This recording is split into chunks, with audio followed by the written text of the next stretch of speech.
What they won't tell you, we will. Come and Take It News. Welcome to the Come and Take It News podcast. I'm your host, Clint Milby. Randy Economy is a veteran political advisor to more than 300 campaigns and candidates based here in California. Economy served recently as the senior advisor and official media spokesman for the Recall Gavin Newsom campaign that established a worldwide blitz of interviews.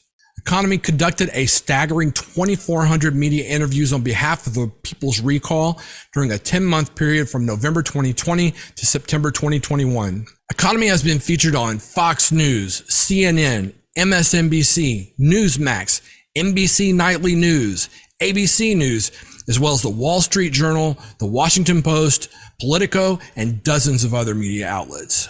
When was it that you decided to get into the political process here in California? You know, when I was a little kid, my mother, believe it or not, back in the early 1970s, was in politics. And very few women actually did what she did. And her specialty was raising money. And I mean buckets and buckets and buckets of money. And she was working on a congressional campaign in Southeast LA County for a gentleman by the name of Bob White, who used to be the mayor of Norwalk, who coincidentally was my dad's track coach at Washington High School back in the 40s, or maybe late 30s. So Bob, and he was running for Congress. My mom says, you know, let's call this guy. My mom had just run for a local city council seat. It was a disaster. So before you know it, she was working with Bob White as his scheduling secretary. And that was the first big campaign that she kind of worked on because it was nationally targeted. And one of the very first people that she met during the campaign was the chairman of the Democratic Congressional Campaign Committee, a gentleman by the name of Jimmy Carter. And so Jimmy Carter came out and met my mom, and their eyes locked, and they became super close friends. And he said, how would you like to come work for me after this congressional race to raise some money for me? And she says, well, yeah, what are you doing? He goes, I'm going to run for president. And 2 years, almost to the day, he was elected as the president of the United States. And Jimmy and my mom spent basically 2 years together, raising as much money as they could. And every dollar that they raised here in California, because they said that, you know, politics is money is the mother milk of politics, and California is the cash register. And so they put every dollar into Michigan and Ohio, and that's how he won the presidency against Gerald Ford. So I guess you could say I'm the son of a cobbler, you know, someone who made good shoes. I happen to be the son of a really good political operative, and it just kind of rubbed off on me when I was like 10, 11, and 12 years old. So that's kind of my first exposure. And then it kind of went from there. And then the very first major campaign that I ran on myself was a lady by the name of Grace Napolitano, who was running for a local Norwalk City Council's race in 1985. And we started basically in 1984, late 83. And she won by 28 votes. It was the first time that a Latina had been elected to any elected office in Southeast Los Angeles County. So it was a big watershed moment. And she's never lost an election. And here she is some 40 years later, and now a member of Congress. She'll be 88 years old. And, you know, so I consider her, you know, familia. But I think along the way, I had this kind of this change, and I thought, you know what, I can't. The Democratic Party doesn't represent me anymore. So I left the Democratic. Yeah. When was that specifically? Was there an event or something like that? Sure. I was an elected county Democratic Party leader back in the early 2000s, and I was a member. I decided to run for chairman of the LA County Democratic Party, and I ran against a guy by the name of Eric Bauman, who had already had like 3 or 4 terms under his belt, and it was becoming the thing where they had to keep this guy in charge. And I said, well, I'm going to run against you. So I ran against him, and I had enough votes to win the election. But I got an anonymous note in the mail saying, oh, you think you're going to win, but you're only going to get 11 votes, and they're going to embarrass the hell out of you that night. So when we went to the election, I ended up getting 11 votes, and they embarrassed the hell out of me. And that was kind of the end of my my tenure, so to speak, of dealing with political party politics.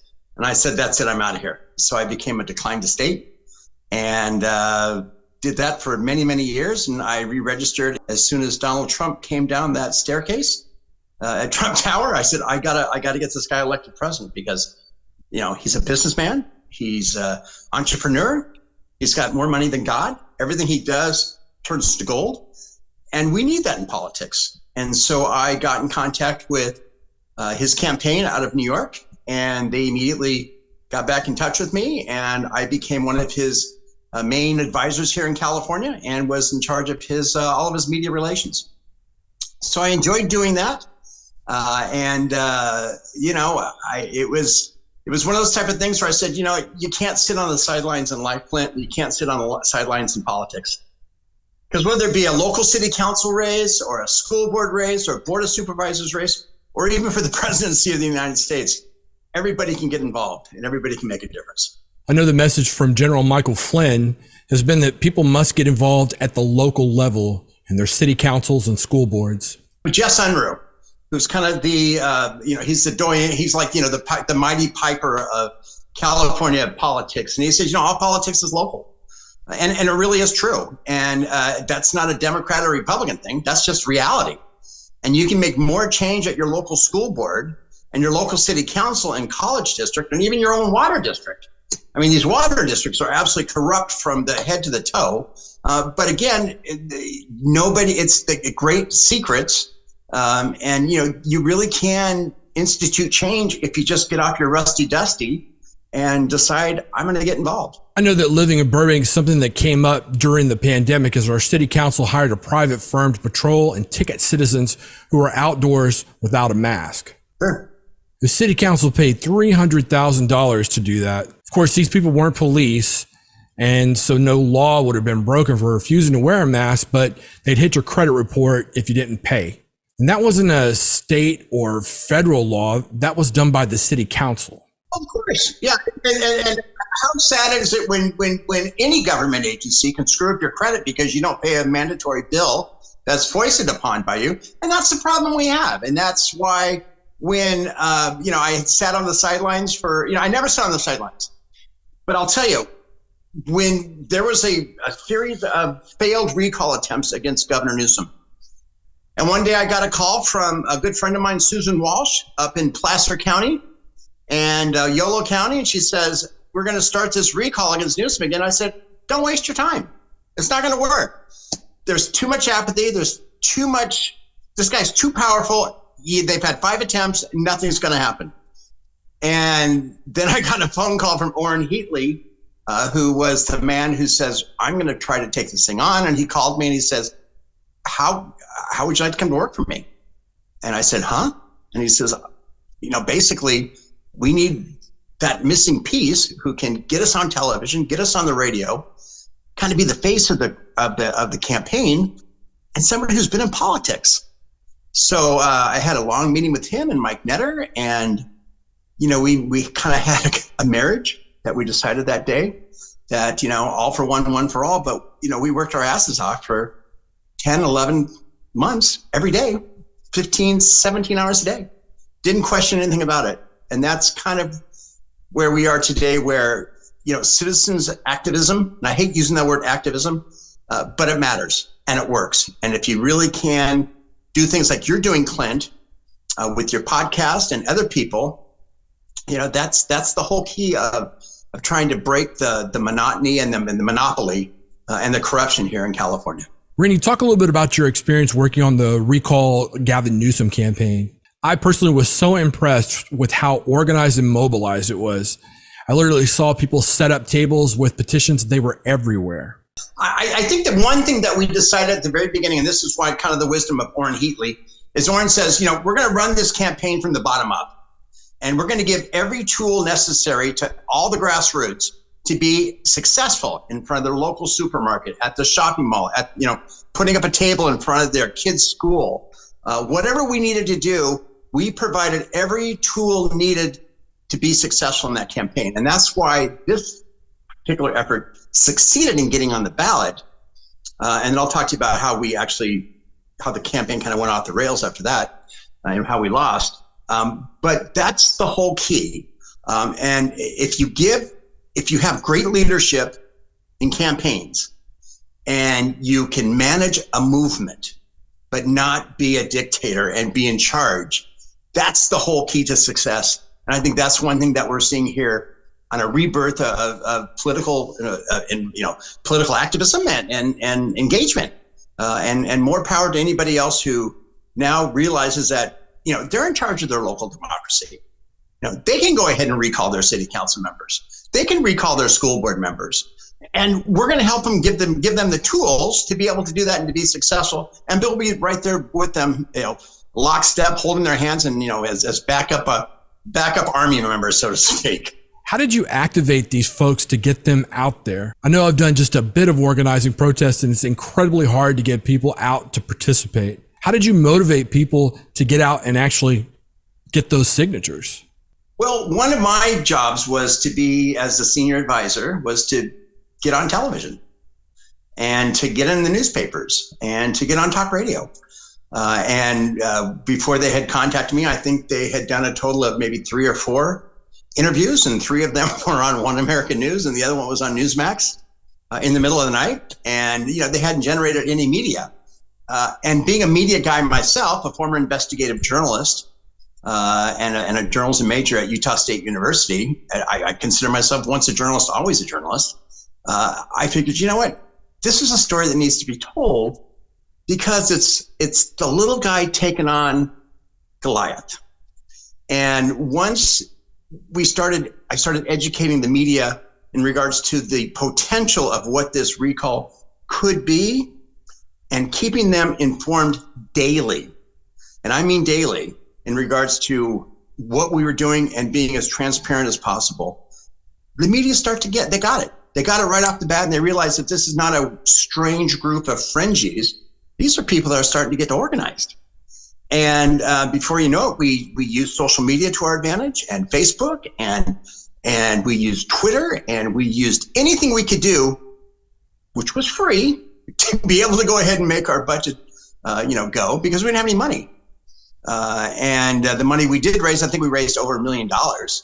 But at the end of the day, you can spend $1 million for an LA City Council seat, for God's sakes, in a small little district. So it wasn't necessarily about the money, it was about the people. And I think it created the formula of success on how to do recalls in the future. And so we kind of wrote the manual on how to do it. And that's why we can't give up hope. If we really, I'm already sick and tired of Gavin Newsom in his second term, and he's only been in office for a month. I already want to start the recall on this guy already, because of all the stuff he's done just in the last 30 days and the last, 3 or 4 months. And I think, we get to the point where you get so sick and tired of being sick and tired that you finally have to say, let's do it. Let's figure it out. So what we did is we ended up, using social media. We gathered groups up and down the state. And before you knew it, we probably had 300 or 400 working groups that were actually out there on the streets every day, every weekend. We told them, hey, you need to have a card table. You need some chairs. You need to go ahead and, here's how to fill out the signature, how to fill out the petitions. Here's how to turn them into us. And before you know it, it was like a fine tooth comb. It was incredible. I still can't even believe that we were able to accomplish what we were able to. And I think it sent a huge message to the political establishment, and also to the political consultants and the consulting class here in California, who said, these guys are going to fail. They're a bunch of amateurs. They're a bunch of clowns. It's not going to work. But you know what? They did everything they could to glom on to our recall, and they ended up profiting off of it. So when you figure out that there was close to $75 to $100 million spent on this campaign, a lot of people had their fingers in the pot. But the main group, which was the Recall Gavin 2020 group, we made probably $1.5 million, and we spent every single penny of it.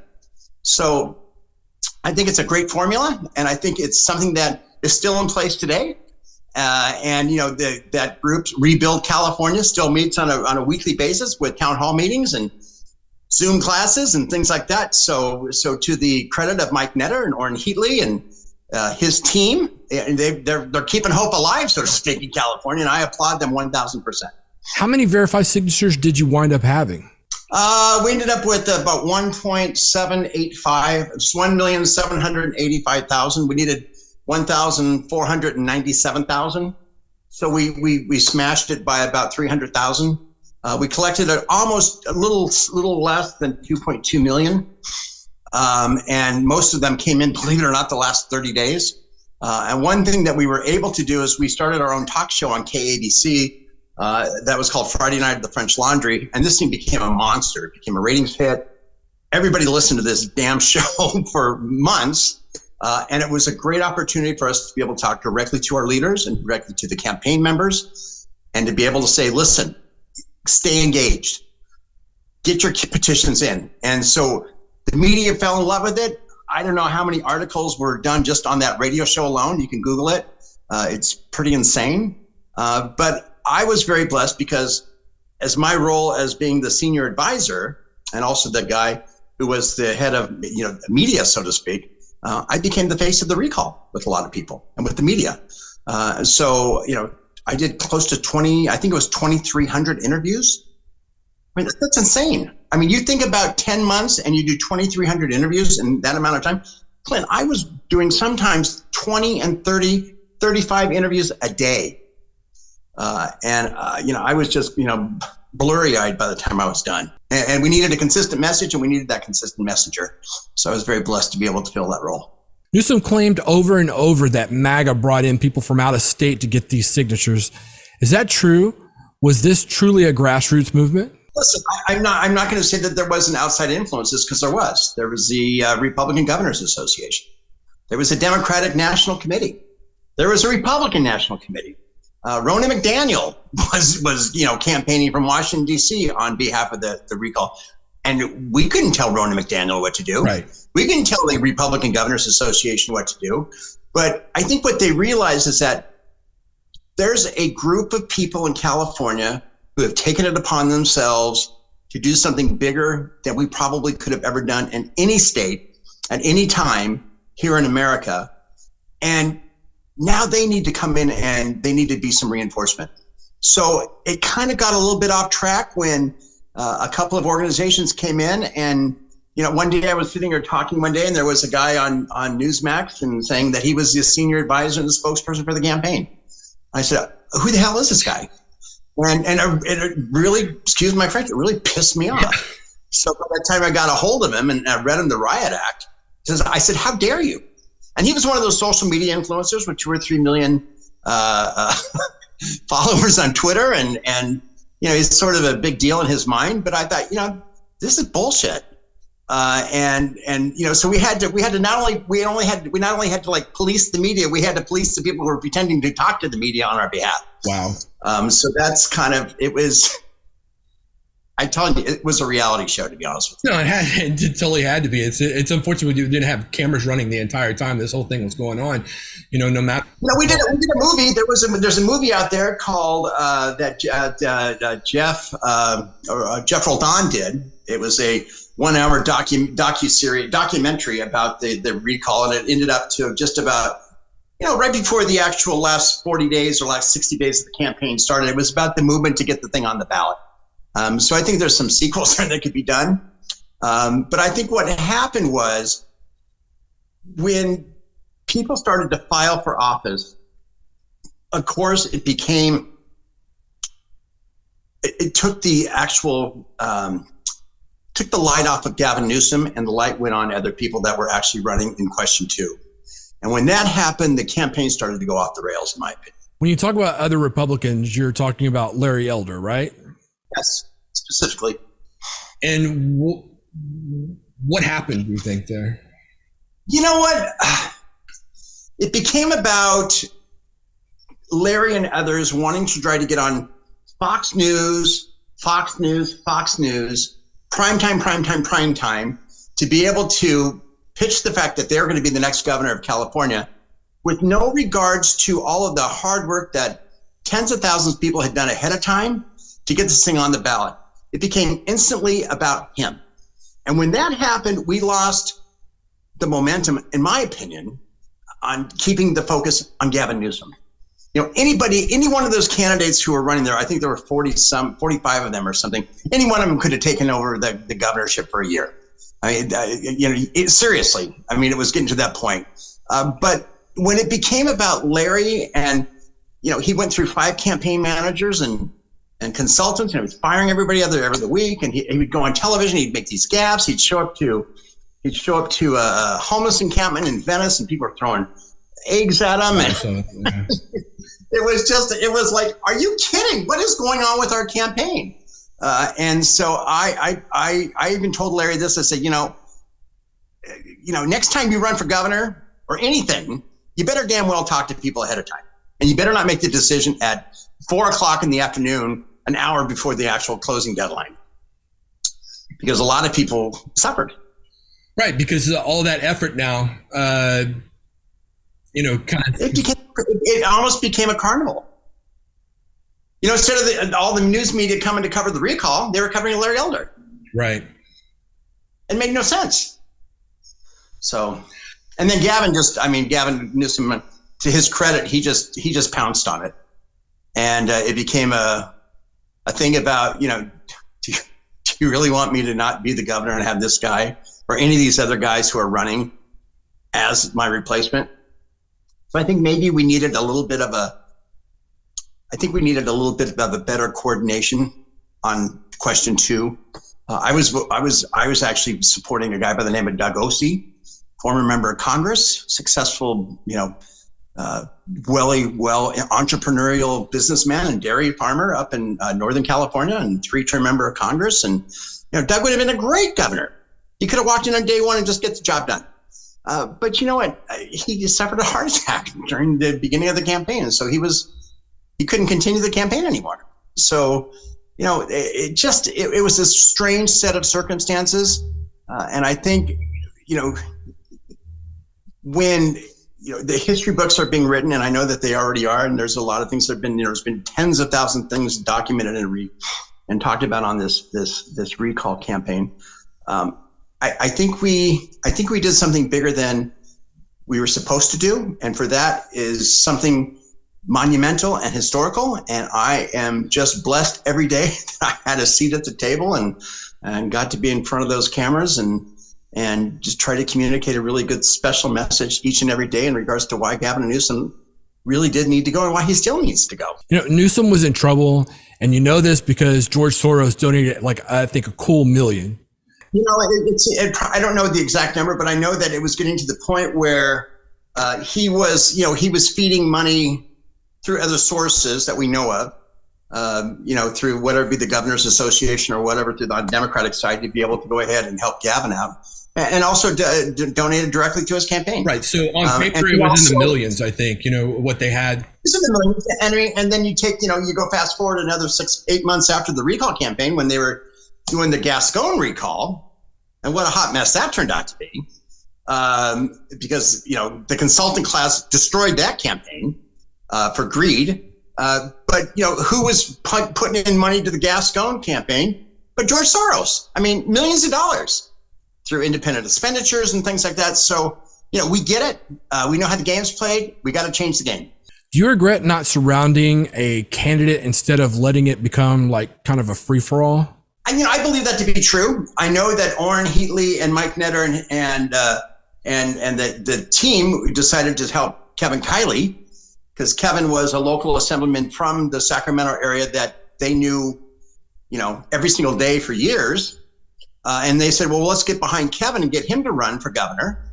And Kevin, put together a book really fast and went on a book tour. And it turned out that, you can't have an unknown assemblyman, who's a vocal member of the minority, young, who has no experience on television. California is a sexy place for politicians, and God bless him. I'm so happy he's in Congress now, and he's just absolutely hitting it out of the park every day. But at the time, to get back to your question, absolutely we should have coalesced behind one candidate. I don't know who that was, and I don't think that actual candidate actually wanted to run, to be honest with you. I would have loved to have had Peter Thiel run for governor. One of the things I've been curious about is why hasn't the RNC convinced someone to run here in California? I mean, a rock star within the Republican Party to move to California to run for governor. It's not like that's not a thing that happens all the time. Speaking of rock stars, if I were to put together a magical list of people that I would love to have run for governor next time around, I would pick Russ Weiner, who is actually the founder of Rockstar energy drinks. Oh. And I think he comes right out of central casting. He's an entrepreneur. He's telegenic as hell. He's got a great family story. His father is Michael Savage, who is an iconic, broadcaster and pundit. Mm-hmm. And I think Russ Weiner would fit the bill to step in and become a political superstar, not only here in California, but throughout the country. So Russ, if you're out there listening and happen to get this, call me. Really do want to be able to sit down and talk to him about it in greater detail.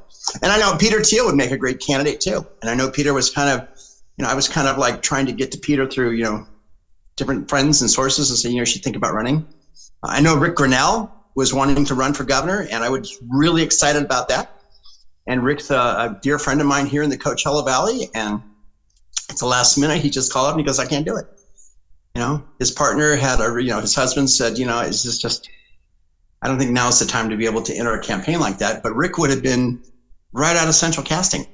And I mean, he would have been able to just take it right to Newsom, and he would have been able to be that positive voice and that positive image that the campaign needed. He just said, no, I'm not interested. So, that's kind of where we're at.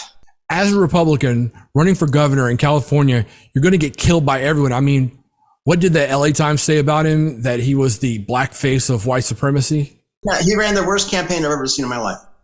And I've been doing this since I've been 20 years old. I'm 62 now. He's 63 in 3 weeks. It was the worst campaign I've ever seen in my life. And he just couldn't get it together. The thing I'm saying though is that if you go to try to run for governor in the state of California, you better start a year ahead of time. Well, beyond that, I mean, you better put your big boy pants on, and you have to have steel nerves, because it's just going to be like, they're going to come at you in all directions. And then what happened was he shows up to Venice and does a walkthrough, and somebody throws an egg at him, and he just absolutely I've been assaulted. And so it's just like, don't play the victim card here. Be a governor. Right. Be a leader. Scold them. Whether it be him or anybody else. We didn't have that leader on that second question that I think we really, truly needed to be able to push this thing over the top. Because if voters says, I'll vote against Newsom, but who am I going to get? Do you think there was malfeasance in the election? When you see on social media the amount of people who are dissatisfied with Newsom and the state of affairs here in California, it's hard for me to believe that Newsom won by the margin that he did. Well, I can, and I'll tell you why. Everybody got a ballot. Every single Californian got a ballot. So when you give out 22 million ballots in the mail, and you make it as simple as possible for people to return their ballots, and you have thousands and thousands of Democratic, Party activists up and down the state and throughout the country by that point, calling voters and flooding them about, can we come pick up your ballot? Let me come to your house and pick up your ballot. So ballot harvesting, as much as I dislike it, it's a golden tool. And I think that the Democrats have perfected it. And I think Gavin went to his buddies in the legislature saying, I need you to, because of the pandemic, it's not safe to vote in person. And, we tried to sue him, and lawsuits were filed. And, it was because the legislature put this bill through, and Gavin signed the bill saying we have to have, at-home voting, because you'll die. You will literally die if you go to the polling places. And I remember him saying that over and over and over again on his daily diatribes that he would talk for 2 and 3 hours. If you go to the polls, you're taking your life, and you're risking your life. So of course, a lot of people just have the fear factor, and sadly, people believe what a politician tells them through that television. and as naive as it is, but there are still segments of this society that think, gosh, that Joe Biden's really a nice guy, and he's kind of, he's just a sweet man. He's trying. Well, no, he's not. And Gavin's not. But now that Gavin has been given a mandate, not once, but twice, because of the recall and of his resounding reelection, he's in the catbird seat to run for president now. And I'm telling you, he will run for president. With or without Biden running, he will run for president. Yeah, the thing of it is the entire country is about to get a dose of what we've been dealing with here. And I mean, if Newsom becomes president. He's now, well, he was a lieutenant governor for 8 years. He was, right. Before then, he was a mayor of San Francisco for 9 years. And then he was a San Francisco member of the Board of Supervisors, I think, for 6 years. So he's been around now for almost 30 years. You start adding it up, he's no kid. I mean, he's a seasoned politician, savvy politician who will kick anybody's ass if you get in their way. And right now, the person who's in his way happens to be the president of the United States. So, Biden better watch his back. His good buddy Kamala Harris, she better watch her back because by the time he's done with his razor blades and his knives, I mean, they're done. I mean, he will sabotage the both of them to no end to get where he needs to go in the final run. And that is to become president of the United States. And I'll tell you, it seems to be happening now. They seem to be throwing him under the bus. Absolutely, it's happening. It's the biggest, dirtiest secret that, nobody wants to talk about. No, but everybody's talking about it. You have to ask yourself, why now is the mainstream media and justice dealing with the laptop from hell and these classified documents? And it's because they are throwing Biden under the bus. Rush Limbaugh used to call it the birdcage liner effect, that they cheer you when you're in and all nice and clean, and then they jeer you to make you leave because now you're all dirty. The birdcage liner effect. I spent years as an investigative journalist here in LA County, and I helped put a lot of politicians in handcuffs and behind bars, including the assessor of Los Angeles County, which was the biggest political corruptions case in the history of LA County and still is to this day. And it was about, reassessing people in millionaires and billionaires' houses and properties so he can get campaign cash. And I think if you look, you multiply that right now and what's going on inside the Democratic Party, the Democratic Party is a well-oiled machine. You cannot deny it. It is creme de la creme. It is solid. And the Republican Party right now, there is no Republican Party per se. They had this nasty campaign this last week in regards to the new chairmanship. Yes. And that turned out to be a complete farce. I mean, everybody thought that, our California State Committeewoman, Harmeet Dillon, was just going to cruise in because she had the most vocal people supporting her. And she had Laura Ingraham and Sean Hannity and this person and that person on Fox every single night for months say, we got to get rid of Rona and we got to put in Harmeet Dillon. She got 50 votes. No, she got smoked. She got smoked. And even, Jessica Patterson and Sean Steele, who are the two other committee members from California, voted against their own person, Harmeet Dillon.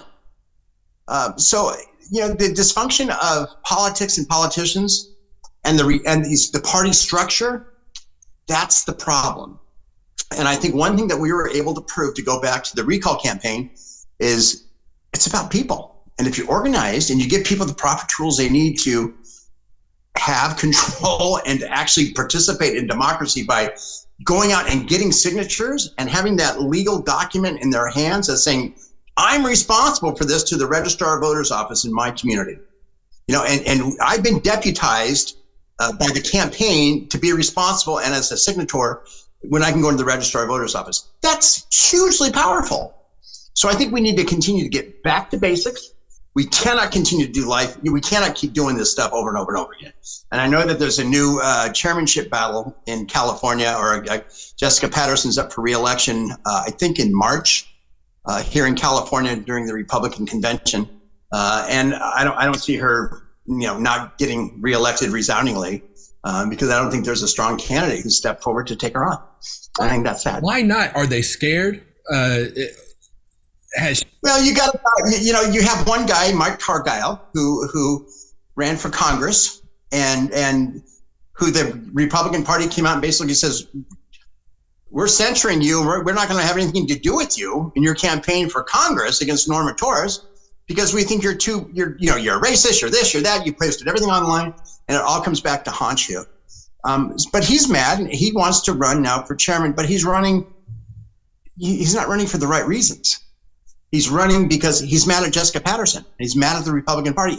You need an organizer who's going to come in and really build that party from the bottom up. And I was a little disappointed when Orrin Heatley decided not to run for chairman of the party. I've had many conversations with him thinking, you'd be the perfect candidate. I think maybe down the road he'll maybe consider doing it. I don't think now he just doesn't want to do it right now. And I don't blame him. I mean, we all got beaten up pretty bad on this recall campaign. And, so we'll see what happens. But, politics is fluid. It's dirty. It's messy. It's a great sport. I love being a participant. I love being able to get a guy who can mix it up and to play hardball. Any predictions for the future of California? Where do you think we're going after this? We need Mr. Goodbar. I mean, we need a hero. We need that guy in a cape or the woman in a cape who can come in and say, we can't do this anymore. And as much as I love Donald J. Trump, I don't think he's the right guy to do this again.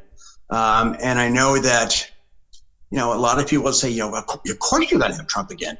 Well, maybe we don't. Maybe we need to really sit and think about the future of the party, what it's going to look like, and what the message is, and stick to the goddamn message. Excuse my French, but you got to stick to that message. What is that message? And I don't know what it is right now. Nobody knows what that message is. I know that Kevin McCarthy is trying to put a message together. I don't know how successful he's going to be. I know there's a lot of rumblings inside of his own caucus right now. So, I mean, he could be the shortest lived speaker in the history of America, or he could, hang on by barbed wire, so to speak, and hang on. But, it's just, we're in a mess. We're in a complete mess right now. And we've got to figure this out. And I think what came out of the fight that took place at the Republican National Committee meeting in Orange County this last weekend was nasty. It was divisive. It wasn't productive. And again, I think political parties at the end of the day are the problem. And grassroots activism and people who can organize in their own communities are the way to go. Because, you and I are talking right now. Right. And I don't know how many people are going to see this message, but I bet you there's going to be a lot. And I know that it's here for posterity's sakes, and it'll be on the internet, and, people can look this stuff up. It's times have changed and politics have changed. Sadly, some of our politicians have not changed yet because they don't get it. I'd love to see you run, Clint, to be honest with you. Yeah, well, I don't know if I have. Yeah, well, it gets, that's the thing when it gets personal, because I know for a fact that they'll come after me on personal issues. I just ran for State Board of Equalization, had my ass handed to me. But I did get 110,000 votes, and it was a nasty, divisive campaign, and even the Republican Party put 3 other Republicans in the race at the last week to keep me, make sure that I didn't win. So, I get it.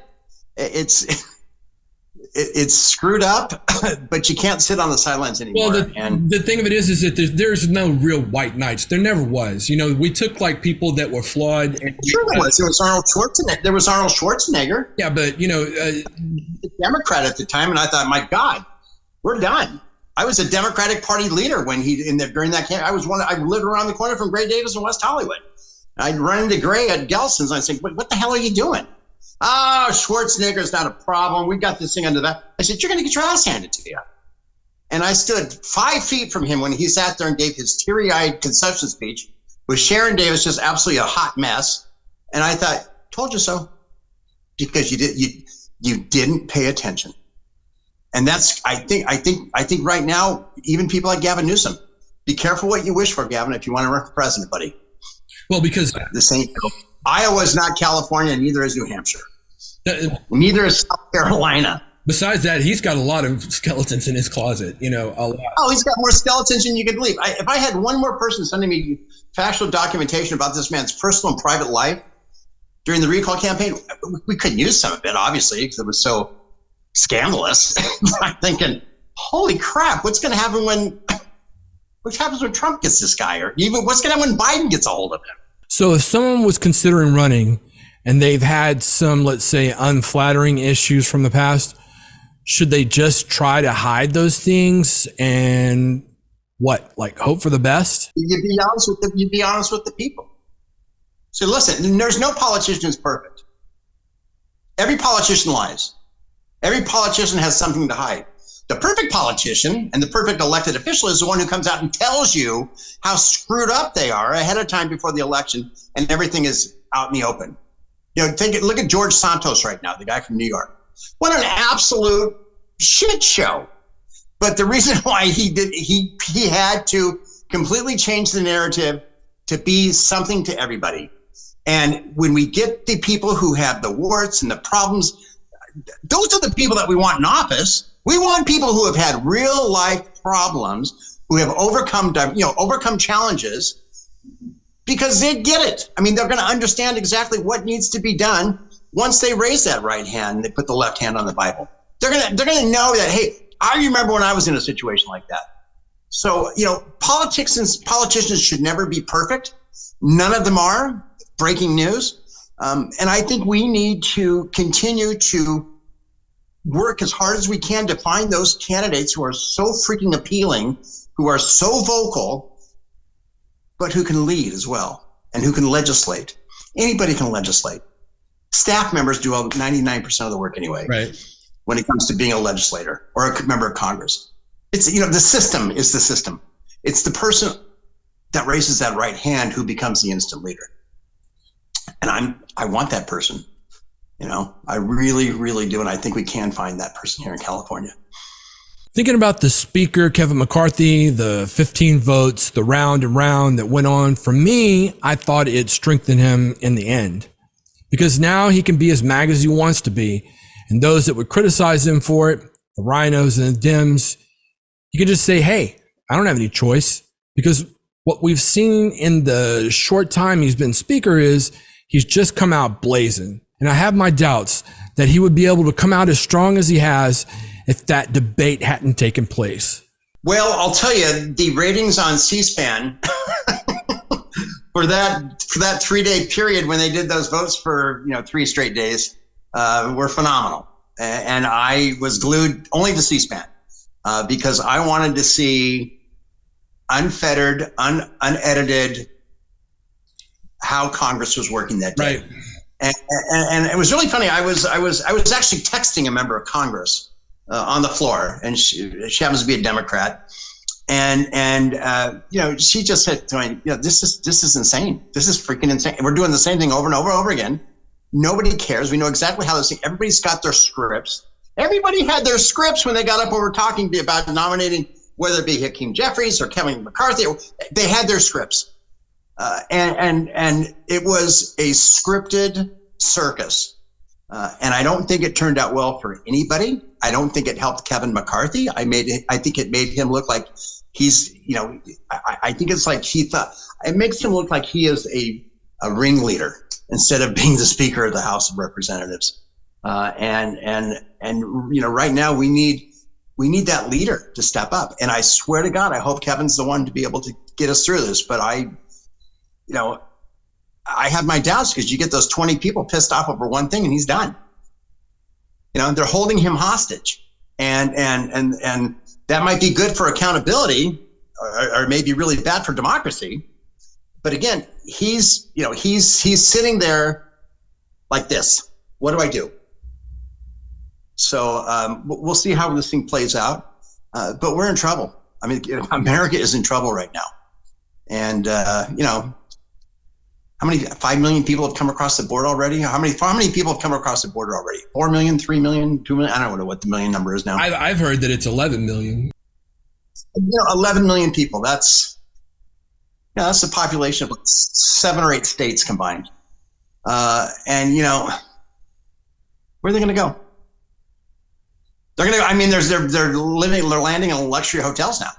Yeah, where they're landing, refusing to leave. And the other funny thing is, I think it's kind of interesting is that here you have Karen Bass with 72,000 homeless people in LA County, and she's sitting here trying to negotiate rooms at hotels for homeless people. And Biden's sitting there going, I'm getting the hotel rooms first for my illegal aliens who just came over here, my new voters, and we're going to get them registered to vote immediately. So it's like you got them infighting already on who can be a better steward and a better, be more fulfilling to people who shouldn't be here in the first place. Right. I didn't realize there was that battle that was going on between them, that the feds are trying to take over and not allowing the local governments to utilize these resources. And these are private businesses that they're essentially eminent domaining is what they're doing. I have a former client of mine who had one of the premier hotels in Pasadena who went out of business because of the pandemic, and he told me, he says, I've been told I can get a voucher for $100 a day to have people come and stay in my 4-star hotel here in Pasadena during the pandemic. Right.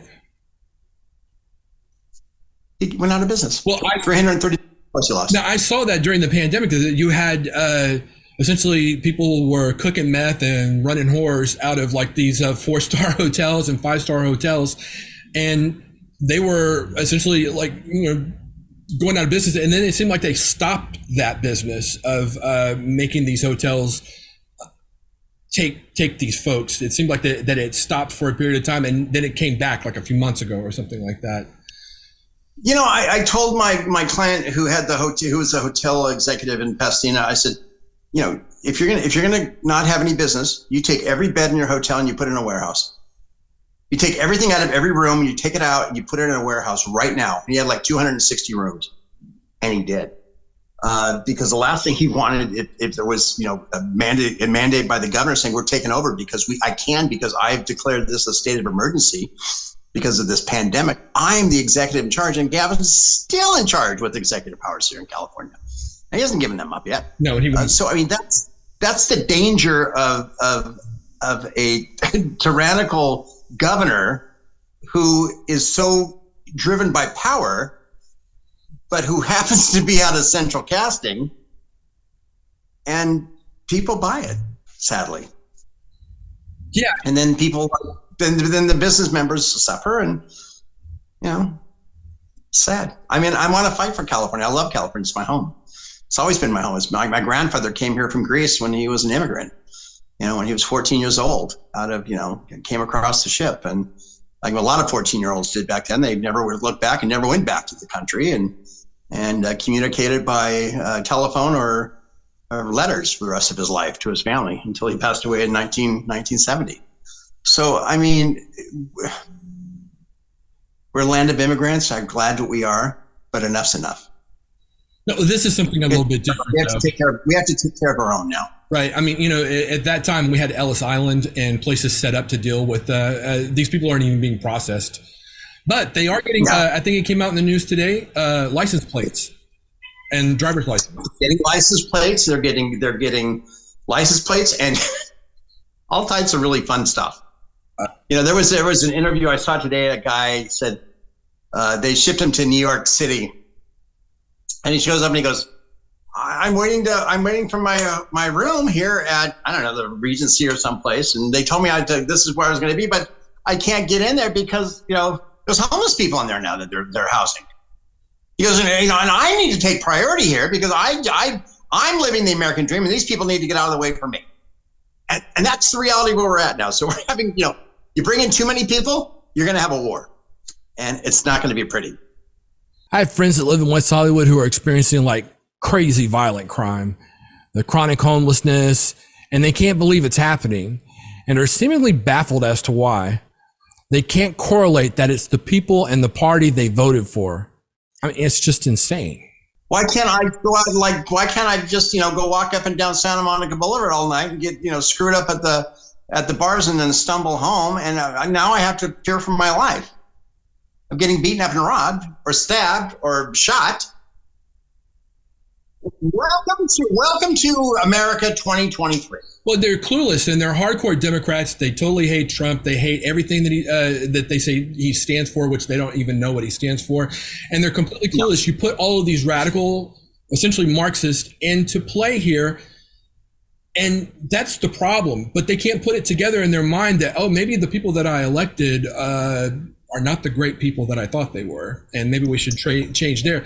They're clueless. They think this is just happening from outer space or something like that. They cannot put it together. And now you have Lindsay Horvath, who, former member of the West Hollywood City Council and mayor, who's now a member of the Board of Supervisors. And those members of the Board of Supervisors are the most powerful politicians in America. Just those 5 members. In America, there's no question. And you got a bunch of nutcases. But again, who do we have who can come in and actually run a viable campaign against Janice Hahn next year? Let's think about that. I mean, let's get down to brass tacks, tangible things here. Who could run against Janice Hahn and give her a credible run? I think there's only one person, and that's Sheriff Alex Villanueva, who got beat. And I know that he lives in that district. I really hope he runs. I really, really hope he runs. And I know that there's another great candidate who's in the making for district attorney, Jonathan Hatami, who right now is prosecuting and is in the courtroom every day with that young boy who was beaten to death by his mother and his stepfather. Right. Atlas, I believe was his last name. No, I forget. Yeah. But that guy, he's amazing though. Jonathan Hatami he is perfect to be the district attorney of Los Angeles County. He's perfect. And I hope that he does it. And I've been talking to him on a daily basis saying, you know what, after your trial's over, you got to hit the campaign trail. Here he is, running against trying a case where a young boy was brutally beaten and murdered by his stepfather and mother. And he goes into court and says, I want the death penalty. And Gascon says, oh, no, we're not going for the death penalty. I'm overriding you. Even though you're the guy who's going to be fighting the case in court, I'm going to override you. And I'm going to be making the calls that this is not going to be a death penalty case. If anybody was a death penalty case, that's the Avalos case. No, absolutely. Well, he's taken away all of these special charges that, makes some of this, in this case, I think, a hate crime. Which, by the way, hate crime legislation are by Democrats. Right. No, they're the ones that had to have hate crimes. Yeah, they had to say, well, this has got to be a hate crime. Well, you're smoking out of both ends of the pipe, boys. There's no consistency. But again, because of the gift George Soros gave to Gascon to beat Jackie Lacey in the last 72 hours with a $3 million, cushy payment to pay for that last blitz of TV ads. Right.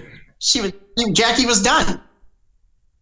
And when BLM showed up to her house and then her husband pulled out a gun on the guy. Yeah, that was not a good look. But the BLM had been after her for 2 years prior to the election. Well, I wonder why. Because BLM was funded by Soros, and Soros wanted to bring in all of these new DAs so he can control them, and he brings in George Gascon from San Francisco. It was all planned. Right. BLM does it. BLM gets their script. They know what they're doing. BLM and Antifa both. And I'll tell you, the one thing I saw this weekend with the Antifa demonstrated 3 times. It demonstrated the shut down cars, shut down traffic from the west side all the way to downtown over a course of 3 nights. The LAPD on their Instagram started putting out, oh, we have peaceful protesters. They are moving and we're taking care of it. And they're expressing their First Amendment rights. And they were like apologists for these people who were completely like shutting down the entire West Side as far as people couldn't move for hours because they were in the middle of the street and everything like that. And the LAPD now has just essentially become apologists for these people. It gets worse than that. You have a new controller, Kenneth Mejia, who has put together monitors, actual monitors who show up to protests to make sure that the police don't overstep their boundaries and attack people who are there to lawfully protest. He's sending out he did a tweet last night with it was like a 12-part tweet saying that we are now having observation teams, he's calling them. He's a controller. The controller in in this city of LA has no authority on anything in regards to policing. But he got the oath of office. He took that. He's in charge, and he's a piss ass little controller. I mean, if I was in the city of Los Angeles right now, I would start a recall movement on Kenneth Mejia the very first day that I could have a chance, because he's got this crazy, wild-eyed consumption of power thus far that's dangerous. Fix my taxes as a controller. That's what controllers do. You take care of people's taxes. You root out government waste. That's what you do. Did Karen Bass kind of give him this mantle to do this, or did he just take it up on his own? He did it himself. He doesn't care. He doesn't work for Karen Bass. He works for himself. I don't know what her response is going to be, but she's going to have to make some type of remarks, because she has a controller now who's putting up teams of monitors to show up at events that are contentious, to make sure that nobody gets, that the police stay out of line, that the cops watch their backs. If not, we're going to report you guys. And what is the new chief doing? The chief who just got reappointed today. I know this, that he took down. That's not going to settle well with him. He took down the thin blue line flag. That was his big deal, was because it's racist. It's racist. Yeah, it's racist. Yeah, and he did this before this video footage of this assault, that took place in Missouri. He did this, about a week beforehand. So, I'm so glad I don't live in LA anymore. But I love that city. I do too. But I'm so glad I don't live there. I stay in my house most of the time now, but I do love it, though. We're in an undisclosed location, so you don't need to tell anybody where you're That's at. Right. And I can keep it that way as best as I can. Yeah, that's what we do. Randy, my friend, this has been wonderful. When people want to find out more about you, what should they do? What's good about Clint is, we're friends and we're brothers. I mean, I literally love you more than you'll probably ever know. And it's people like you and it's people like me and others who just, you got to become fearless. And, you're fearless.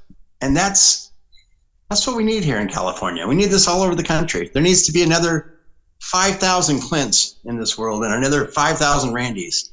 We need another 5,000 Randys for sure. Yeah, maybe we'll get something changed. No, absolutely. Well, that's very kind of you, and I really appreciate it. People want to find out more about you. What did they do? Listen, you can hit me up on Twitter at Economy Radio. Even though I've been kind of foisted into a public life, in the public eye, so to speak, there still has to be some privacy. And, I respect people's privacy when you get into situations like I've been in, and you and others. I mean, I don't avail myself to a lot of interviews after the recall election. So sitting down with you today has been been kind of cathartic for me, and it's been very nice. Well, I appreciate it. I know I've been after you for a while, so. Yeah. And I mean, so just follow me on Twitter at Economy Radio, and keep all of us in your prayers. That's the main thing I ask for. What they won't tell you, we will. Come and take it